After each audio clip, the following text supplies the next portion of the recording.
সূৰুজমুখী ধাৰাবাহিকখনৰ আজি নিশা আহিবলগীয়া এপিছডৰ প্ৰমো মুকলি হৈছে। আজিৰ প্ৰমৰ প্ৰথম ভাগত আমি দেখিবলৈ পাইছোঁ অনুৱে কৈ আছিল তোমাৰ বাবে, কেৱল তোমাৰ বাবে দাদাই বহুত কষ্ট পাইছে। সি নিজৰ ইচ্ছাও পূৰণ কৰিব নোৱাৰিলে।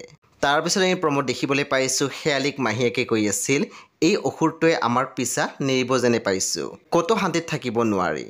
তেতিয়া আমি দেখিবলৈ পাইছোঁ শেৱালী মাত দিছিল তই গুচি অহাই জ্বলি আছে, ৰান্ধি বাঢ়ি নিজে খাব লগা হৈছে যে।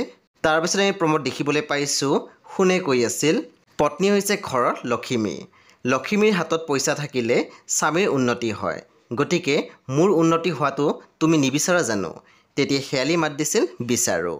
সেই বন্ধু বান্ধৱীসকল আজি নিশা 8 বজাত ৰং টিভিত আহিবলগীয়া সূৰুজমুখী ধাৰাবাহিকখন খুবেই বেছি ইণ্টাৰেষ্টিং হ'বলৈ গৈ আছে। সেই আপোনালোকে চাবলৈ একেবাৰে নাপাহৰিব। পৰৱৰ্তী আপডেটৰ বাবে আপোনালোকে মোৰ চেনেলটো ছাবস্ক্ৰাইব কৰি কাষত থকা বেল আইকন টিপি দিবলৈ একেবাৰে নাপাহৰিব। আৰু প্লিজ আপোনালোকে মোৰ ভিডিঅ' এটা লাইক কৰি দিব।